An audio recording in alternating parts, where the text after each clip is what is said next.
Hey, Forrest here. Nothing like getting paid. And with ICCU's mobile app, I can deposit checks or accept Zelle payments so the money hits my account fast. I just wish there was an app for mowing the rest of these lawns. Right now, Lithia Ford of Boise is buying used vehicles. How much you want for the SUV? I don't know. Well, Lithia Ford will give you more than that. How much more? More than you think. I'm not thinking anything. I'm thinking you might get even more than that. See how much more you can get at Lithia Ford of Boise. When it comes to concrete, we've got you covered. RowPaint.com offers custom concrete coating services for your garage, business, warehouse, and more. And we do it in one day. We are your complete concrete coatings solution.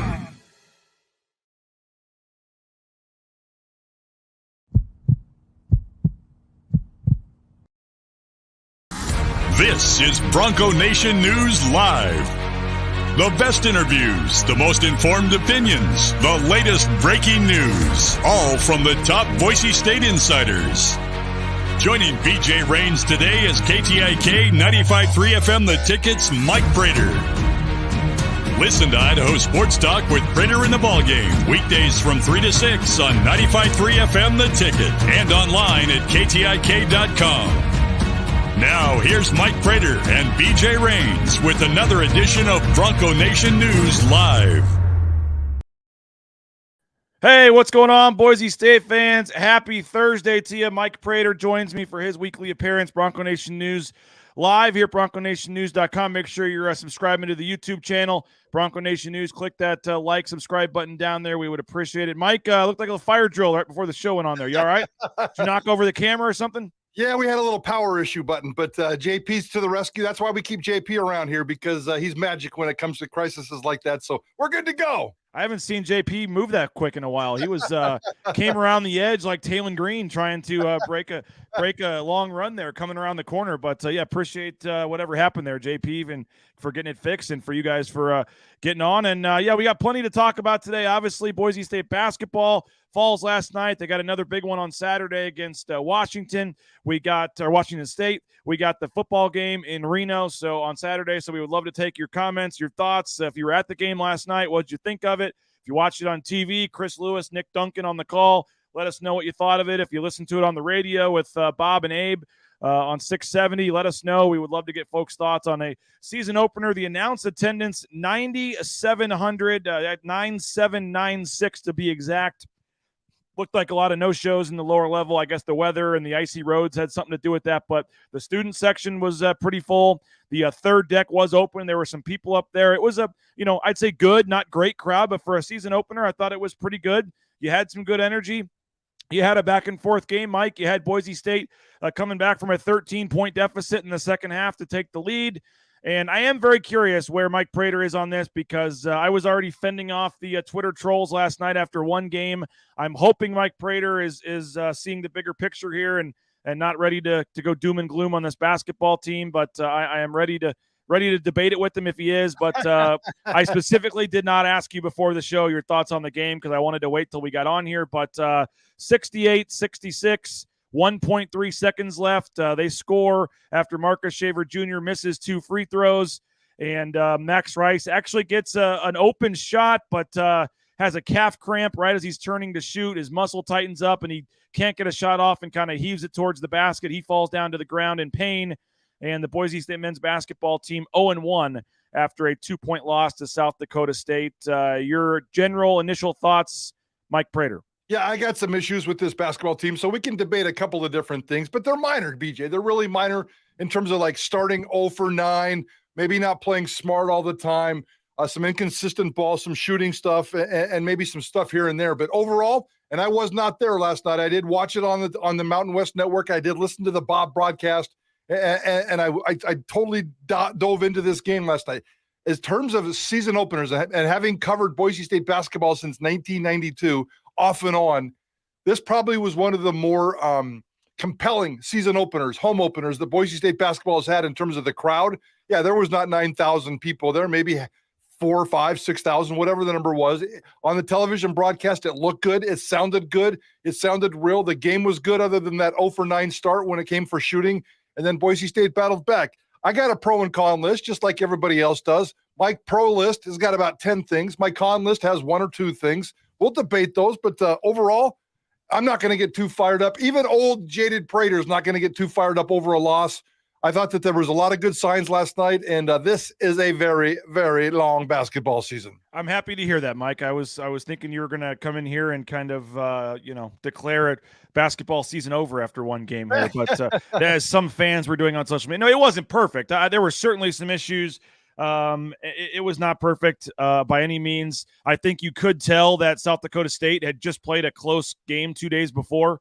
They made a lot of key plays when they needed to, and made Boise State pay for some mistakes.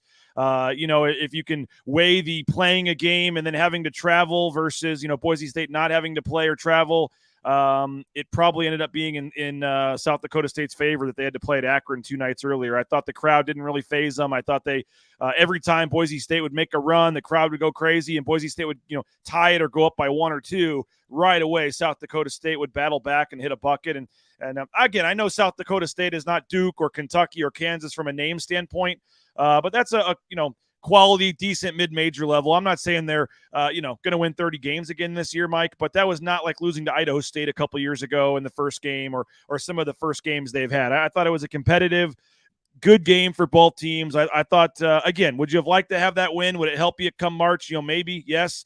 But is that the game where at the end of the season, the tournament's going to go, oh, they lost to South Dakota State, we can't put them in? I don't think so. But it does with Washington State coming up on Saturday. You are looking at 0-2, though, and square in the face here, which is not the start that, this program wanted. It's Keaton mentioned Chibuzo Abo.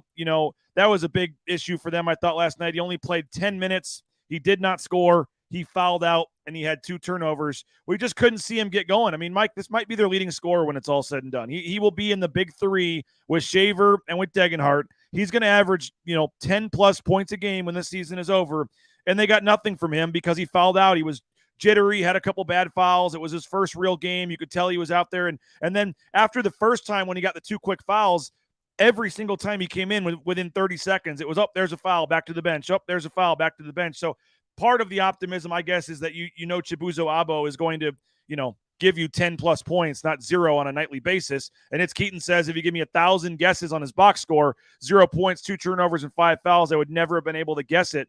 So that's one area for me, and obviously not having him last night was a big factor. Yeah, and going back to South Dakota State, let's not forget they were missing their best player too. So there was, that's advantage Boise State. Apple out for South Dakota State, and that's a big, big loss for that. That's the leading scorer on that team. So, who cares about South Dakota State? I'm tired of talking about South Dakota State. This is all about Boise State and trying to learn this roster and trying to figure out what this basketball team is about. And there's going to be some new wrinkles, and I'm really excited to see how this team develops because on my pro list is Leon Rice and his staff are really, really good at developing in season, or they have a pretty good track record lately of developing in season. So I cannot wait to see how it goes. I'm willing to give him that credit.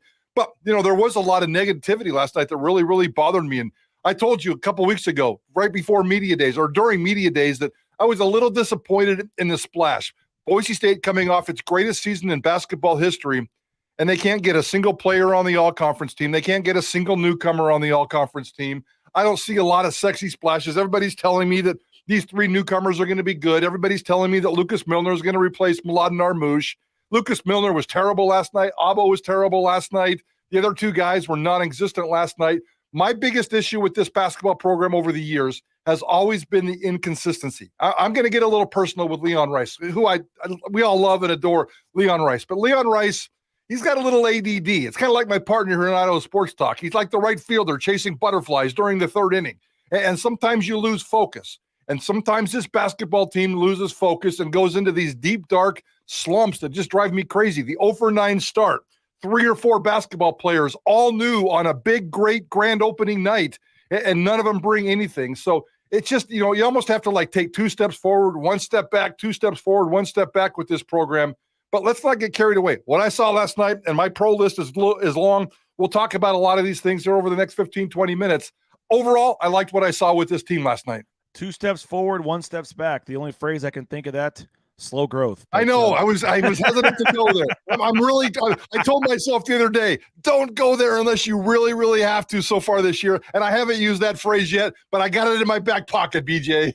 Derek says, Mike, no. In the first half, South Dakota State came out shooting on fire. You mentioned Boise State being 0 for 9.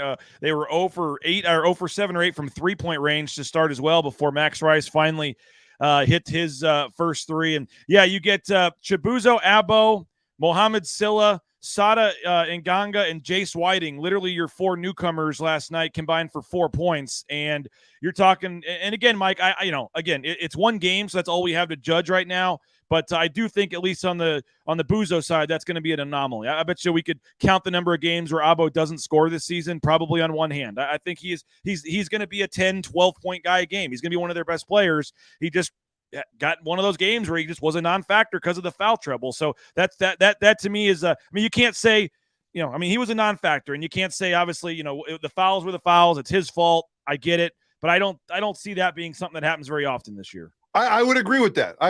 Not knowing Abo at all and not knowing, how he's going to play basketball.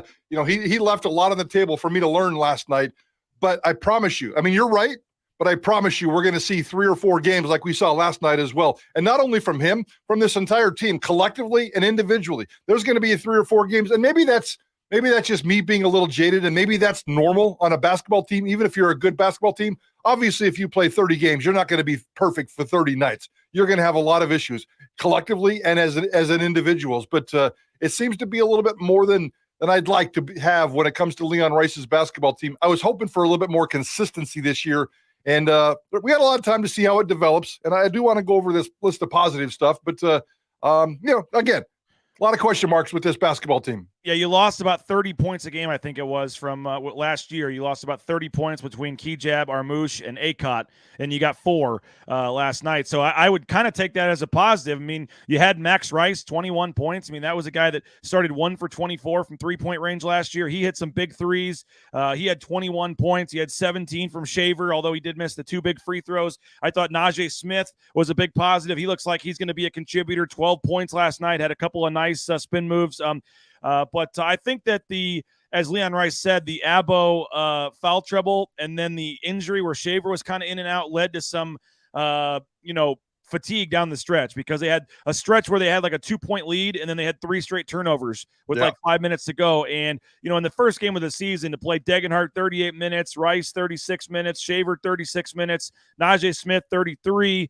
And then in the second half, with how hard they had to play, Mike, to try to come back from that deficit, I looked at Johnny with about 3 minutes ago, and I just said, these guys are gassed. And you had, but why were they gassed? It's the first game of the season. Come on, that's really on the first game of the season, gassed. If you've never run for, I don't know. It's just different once you get in a game like that. And in the second half, Max Rice and Tyson Degenhart both played all 20 minutes in the second half. I don't know. I just to me, it just looked like maybe that's not a valid excuse. I just thought Abo being out kind of messed. He only played 9 minutes. That kind of messed with the rotations. Guys didn't get the breathers they usually get. And for Rice and Degenhart to not get a single second off in the second half when, oh, by the way, you're down 13 and fighting and clawing and working your way back. I just thought that, those guys could have used the breather at some point. They didn't have time for it. Rice was cramping up. Shaver Jr. was cramping up. If you want to rip the strength staff or the conditioning or whatever, I guess you can. But for me, it was just, they only had the one exhibition game where those guys didn't play as many minutes. I think not all, minutes are created equal when you're talking about trying to come back and being down big in that second half. They had a ton of energy into trying to come back. So it just seemed to gas because you weren't getting anything from Sada and Nganga. You didn't get anything, as I said, from Abo. Jace Whiting, was a spark. He played like 16 minutes in the second half, but you looked up there with, 2 minutes left in a tie game, Mike, and you got Kobe Young and Jace Whiting out there, which if you'd had that on the parlay card, we wouldn't be needing to do the show today. It was just a weird first game. I thought they had a chance to steal it there at the end because I didn't think they played great, but I did see a ton of potential. And I do think this, Mike, looks like the makings of a team where we're going to look up in February and it's going to be a completely different team. There's a lot of guys and a lot of team and a lot of reason why this team should be one of those classic Leon Rice teams that just gets better and better as the season goes on. Yeah, and he's proven that we should have comfort in that. And so I can't sit here and dispute that at all. I just, some of the feelings last night were a little disappointing. I will say this about Max Rice, because for the first month of the season last year, we were ripping on, or at least I was ripping on Max Rice hard, talking about every time he shoots, he breaks a backboard. He was awful last year to start the season. Ooh, Max Rice. If I'm playing street ball, if I'm playing in an alley, if I'm playing some pickup basketball and I got 10 dudes lined up against the brick wall and I get the first round draft pick, I think I'm picking Max Rice if he plays the kind of game that he played last night. I love the tough, gritty attitude. He was making his shots. He was looking good. He was making defensive plays. When Boise State's offense was clicking at its best last night, it's because they were making defensive stops. And that goes back to exactly what Leon Rice wants with this basketball team and the toughness. He said to us in his press conference on Tuesday that whoever wins the Mountain West Conference is going to be the toughest team in this conference. And if you can come back and do what they did, they showed a lot of toughness to me last night, coming back from that 0-for-9 deficit, coming back from other areas. Max Rice playing tough. And I was really, really impressed with the toughness last night. I was really impressed with Max Rice. He's going to be a very inconsistent player, but I think 80% of the time you're going to see what you got last night, and I'm going to take that every single time. Max Rice really impressed me last night. Do we lose, BJ? Did we lose, BJ? No, I muted myself there while I was sneezing a second ago. But I also thought Najee Smith was a positive. He played 33 minutes. He was 6 for 8 from the field. He had 12 points, 5 rebounds. I thought Najee Smith, for we'll get to Milner and Silla in a second, but I thought Najee Smith was you're looking for guys that are showing, market improvement from last season. Najee Smith looks like a guy that took advantage of the offseason and feels like he can be a solid contributor for this team. I love him. And Bob, and maybe he got it from you, or maybe you guys know this stat, and I don't even remember the stat, but Bob Beeler had a stat the other day about some kind of production from Najee Smith, and when he does like 8 points or whatever it is, Boise State's like 11-0. There's some kind of crazy number that tells you that Najee Smith is kind of the quiet glue guy. He's the guy behind the scenes that's going to be the consistent enforcer. And I do like the way he plays, coming off the bench, giving him a spark, and playing some basketball. And I think he's the X factor with this basketball team, and I think he's really going to get better and really, really improve this season. I'm really excited for Najee Smith. Leon Rice, after the game, Mike, said this is going to be one of the best shooting teams that he's had in terms of, he says, in practice. And he really believes last year's team, as we talked about, was defensive driven. They couldn't score sometimes. He thinks this year's team is, over time, going to prove to be a team that can shoot the ball. And you see what Max Rice did. You saw what, you look at Max Rice was 4 for 8. Those are the only 4 threes they made all game, Mike. And we've heard a lot about Tyson Degenhart. We know what Marcus Shaver can do. Those guys were a combined 0 for 7 from 3. I mean, yeah. I'll bet the number of games that we can count where Shaver and Degenhart go a combined 0 for on at least 7 shots. Probably not very big. I mean, those two guys just had trouble hitting it from the outside. Buzo was 0 for 2, and he's a guy that can shoot. So, I mean, to me, I don't know. We'll see. I mean, 4 of 19 is not good, but Leon says he's not worried about the outside shooting. He thinks this is a good shooting team when all is said and done. Then why did they struggle then so much last night? And why are they going to have 4 or 5 or 6 of these games moving forward? Maybe that's human nature. And again, maybe I'm just being too harsh, but he told us on Tuesday, my team is going to be more offensively driven. My team is going to be good offensively. We're going to be more efficient on offense. We're going to be better shooting on offense. And they come out and go 0 for 9. And those stats, 4 of 19 from 3-point range. Are you kidding me? That's not very good. And even less than 50% from 2-point land. So I think under time, you just have to realize that Leon Rice's teams are going to be inconsistent. It seems like he's gotten rid of a lot of his demons, or he's exercised a lot of the ghosts of this program. But the inconsistency still drives me crazy. Yeah, I guess time will tell, but I guess I'm just chalking it up that Tyson Degenhart's not going to go 0 for 4, maybe the rest of the season or not very often. And you combine that with Shaver going 0 for 3. I mean, you make one of those 3-pointers and it's a different game at times. I mean, so I guess I'm taking the optimistic. This was kind of an anomaly game from some guys. You're not going to have Abo, go scoreless very often, only play 9 minutes. I mentioned the other guys. But we've talked a lot about the trying to replace Milad and Armouche down in the paint, Mike. And again, it's one game. We're not going to overreact here. But South Dakota State did play small, so that limited their. Boise State didn't play the 5 guy very often and that's why Najee Smith had some success playing the 5 because they didn't really have a true big man on South Dakota State. They're one of those mid-major teams where they can all shoot threes. So their big guy was coming away from the basket. And so maybe if those guys got more time, they would have got rolling or things would have been different. It was kind of a bad matchup for them in this game. But Lucas Milner plays 15 minutes. Mo Silla plays 6 minutes, so 21 minutes. And they go a combined 0 for 3 from the field, 6 rebounds, no points from your five men. Two starters, by the way, Abo and Milner both go scoreless. Yeah, I was mostly disappointed in Lucas Milner. I guess part of that's personal because I had just met him for the first time on Tuesday, and we did a segment on Idaho Sports Talk. I like this guy a lot. He was a cool dude and really struck me. And he was confident. He said all the right things. He said smart things. He really convinced me, and I was really, really excited to watch him play last night. And I didn't expect him to come out and be Kareem Abdul-Jabbar. I didn't expect him to come out and be Mladen Armouche, for crying out loud. I just wanted to see a nice, quiet, productive night. I didn't really know the matchups, didn't really care about the X's and O's. I just wanted him to come out and see what he had to do. If he's going to be the rim protector, the defensive guy in the middle, I'm worried about his frame, even though he's bragging about getting bigger, stronger, faster, and he did. And I get that, and he had a beautiful offseason. But you know what? I still worry about him defensively, and if he's going to show inconsistencies on offense like the rest of this team did last night, then that's a detriment. I need to see Lucas Milner get significantly better 30 times this season. Every time they play a basketball game, he's the one guy that I want to watch, and I need to see him get better every single game.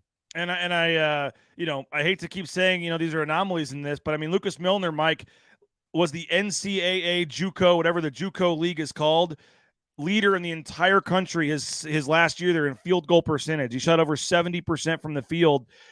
He was pretty much money around the basket, and he missed like 3 easy layups last night. Yep. So again, I'm not writing off Lucas Milner after one game. I don't think he's going to blow 3 easy layups like that. He had a couple of nice post moves, had nice, easy, down in tight baskets against a shorter player, and they just rimmed off. And so, again, he's typically a guy that has a pretty nice touch and percentage around the basket. He goes 0 for 3. I mean, literally, you can go down the line pretty much for everybody except maybe Max Rice. I mean, Marcus Shaver Jr., he shot over 75% from the foul line, misses 2 free throws with 23 seconds left. And again, if he only makes 1, I guess they still lose. But at least if he makes both, they can go to overtime. Yep. I guess I'm kind of, I don't know. I've always kind of been a positive person, but I guess after one game and when I see all these things that I could go down the line for like 7 guys and say, I don't expect a game like that happening again. Maybe you're right. Maybe it's the inconsistency. But if even 1 or 2 of these guys do something they don't, do what they normally do, they win this game. So I just, it was for it to be, if this had happened in, the middle of December, I don't think we're analyzing it as much, but it's the first game. It's the one game we have to go off of. And I think we're going to look up a month from now and, yes, they may lose to Washington State. It's a very tough schedule here to start the season. Then they go to Charleston. I mean, it's a pretty tough early season schedule. You could be Wyoming and play 5 awful teams to start the season and be 5-0 and feeling great. Or you could take your lumps a little bit, like the Broncos did last year as well, Mike. And we saw how that battle tested them and got them ready, and they figured some things out and went on a run. Now, are we expecting a 14-game winning streak again? Probably not. You'd be foolish to. But I think early in the season, they're going to find some things out about them. And then I still think we're going to look up in late December, and this team's 10-4 or something, and we're feeling a little better about this team. Yeah, I would agree with that. It's just, the frustrating bumps in the road that getting there. There's no doubt about that. And at the end of the day, I think we both believe that Leon Rice is really good at developing in season. So, nobody's going to be too panicking. Nobody should be panicking at all. 0% panic after last night. Even if they lost to Washington State or lost moving forward, like you said, no panic there. Let's see how they operate. It just frustrates me that because you said it's an anomaly, and it probably is looking at the big picture. But you just know that we're gonna have these conversations 2 or 3 or 4 more times during this basketball season. And I'd like to get to the point where it's just kind of smooth sailing, and not all these hiccups. But hey, it's only one game, and I thought it was a good game. It was an engaging game. It was a compelling game. Kudos to the crowd. Kudos to Boise State's toughness for coming back in that rally and showing a lot of toughness. That's what Leon Rice wants to develop most with this roster. The Andy Avalos would be embarrassed by the, quote, dependable depth of what he saw last night. But the toughness factor, Andy Avalos would be very proud, and I know that's what Leon Rice wants, and he got it last night. So off to a good start in that department. Well, I mean, you could have been Louisville last night where they lost to Bellarmine. You ever heard of them? I have heard of them, but I didn't know they won. I don't know where Bellarmine is or what level they are, but they beat Louisville on Louisville's home floor last night. You had Florida State losing at home to Stetson University the other night. I mean, again, I'm not saying a loss is okay, but it wasn't like this was, them playing again. They lost a horrible game a couple years ago in the opener to Idaho State on a buzzer beater. I mean, this team is a top 120 team. That's going to be a quad 2 game, Mike. It's a quad 2 loss. It's not some horrible quad 4 loss to a team that's going to win 2 games this year. There were much worse losses in the last couple of days of the season so far by some big power conference teams. Basketball season is early, BJ. Where is Bellarmine, by the way? I think I'm going to guess Illinois. Okay, it's got to be somewhere close to Louisville if they're playing a bye game there. Is that Division II, NAIA? I'm going to go Division II out of Illinois. That's my guess. Okay, somebody prove it. Somebody give us some information. We'll try to look that up a little bit later. Hey, if you need a new dentist, how about BoiseDentistryCo.com? Check them out. Dr. Chris Meinert does a fabulous job. BoiseDentistryCo.com. Full family dentistry. They can help you out every step of the way. We appreciate Dr. Meinert and his staff, and its locations all across the Treasure Valley, so make sure you check them out. United Commercial Insurance saw Brandon Meinert at the game last night. 229-8222 if you're looking for business insurance. They make it easy. They can write policies in 44 states around the country. Check them out, UnitedCommercialInsurance.com. Ridley's Family Markets, shop Ridley's.com. 13 Idaho locations. Find the one near you. Love the CUNA location, the at-home shopping, the Skip app, the home delivery, all that great stuff. Check them out at shopridleys.com. And Mike, as we transition for the final 5 minutes or so here to football, 21-point favorites. I know we're moving past the BYU game, but generally, just your thoughts on this football program heading, coming off the loss, heading into the game Saturday in Reno. Really excited to see how this football team responds. 21 points is a big number, especially coming off that loss. But that's the number I'm going to be looking at. There's no doubt that Boise State's going to win this football game. Boise State, if they can come out and just do the same things that we've been talking about that drove me crazy last night watching this basketball team, just come out and be consistent. I need to see some consistent performances from the offense. I need to see that defense just shut down Nevada, be a total shutdown. This defense is going to be really good against crappy Mountain West teams.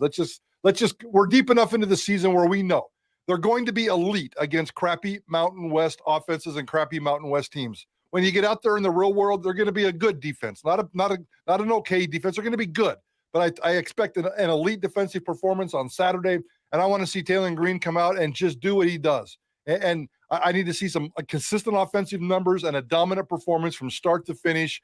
Boise State's got to get its mind right, and it's got to get its football right going into this season. Andy Avalos is right. Everything is in front of him. They got to play for a championship. You got to have that confidence going into Laramie. This is an important game to go off and just dominate and fix yourself and get right. And I know you mentioned kind of, a solid defense, maybe not, world beaters, but, obviously the stats coming into the game looked great. They took a hit. But now you have some injuries to some guys. We'll find out about Zeke Noah, Dimitri Washington. You're already without George Tarlas. Is there any concern with what you saw with that defense, 532 yards? Or was it just, hey, that's one of the better teams they've played? They're not going to play a team that good probably the rest of the season. Don't worry about it. Yeah, a little bit of both. I mean, they were physically manhandled by a big, strong, physical BYU football team. There's no doubt about that. They're not going to play another football team, quarterback-wise or physicality-wise, the rest of this season, at least the rest of this regular season. So you've got to get this offense right, because all collision courses tell me that Boise State's going to play Fresno State in the Mountain West Championship game, probably here on the blue, but you got to deal with that Wyoming game as well. So you don't have to be pretty offensively, because Wyoming is going to muck things up. Wyoming's going to make things ugly, and you're just going to have to go in there and fight that sucker out. And then the Black Friday game against Utah State, we'll talk about that down the road. But, when a football coach knows that he's going forward on fourth down and he's got a third down play, it's always about those two plays. What kind of combination on third and fourth down? And I really think, even though Boise State looks at one game at a time, they have to look at this Nevada game. They have to look at this Wyoming game. They almost have to kind of package them together and come up with a plan and figure out how to get this football team to be consistent, especially that offense. I need to see Taylor Green be a consistent football player this young in his career. By the way, Mike, we were both dead wrong, and we had more comments about Bellarmine in the last minute than we've had maybe on the show's history in a 1 minute span. By the way, first of all, they're Division I. Okay. They're in the Atlantic Sun Conference. Okay. Which probably means they're in Louisville. Oh, just right down the street. Just right down the street. Yeah. Congratulations to our listeners. You guys all won the Google Olympics. Nicely done for looking. Not a single one of you guys knew that off the top of your head. We had about 10 tweets in about 30 seconds come in telling us how dumb we are right off the bat. Not only are they Division I, they're in Louisville. But yeah, they stun Boise State. I guess that would be so again, they're hurting in Louisville, I'm sure, today, obviously, for that one. But what do we got coming up on Idaho Sports Talk today, Mike? Oh, we're going to talk a little basketball, give our little recap. We're going to talk about football. We got gambling. We got all kinds of stuff. We got state high school football championships, all kinds of stuff on Idaho Sports Talk. And then tomorrow, 4 o'clock with you, BJ Rains and the Bronco Nation News Report. Liking that hat there, Mike. You're sporting the new Bronco Nation News hat. Appreciate that. I got a new one on as well here. We got got some different hats in, so we appreciate that. But appreciate you, Mike. Appreciate JP for helping get us on and fixing the last second power issue there. But we'll be listening 3 to 6 today, and then 4 o'clock tomorrow. I'll join you guys. Idaho Sports Talk 95.3 FM. You got the KTIK app, KTIK.com, all that good stuff. So we always appreciate your time, Mike. Thanks, BJ. Have a great day, bud. See you next week. You too. We'll talk to you tomorrow. Idaho Sports Talk. Have a great day. We got a lot going on, and we'll keep checking BroncoNationNews.com for some stories and things that we were working on. I got a Davis Cutter, Dirk Cutter story up, and a recap, obviously, of the full basketball game as well. So have a great day. We'll talk to you later. Bronco Nation News, BroncoNationNews.com.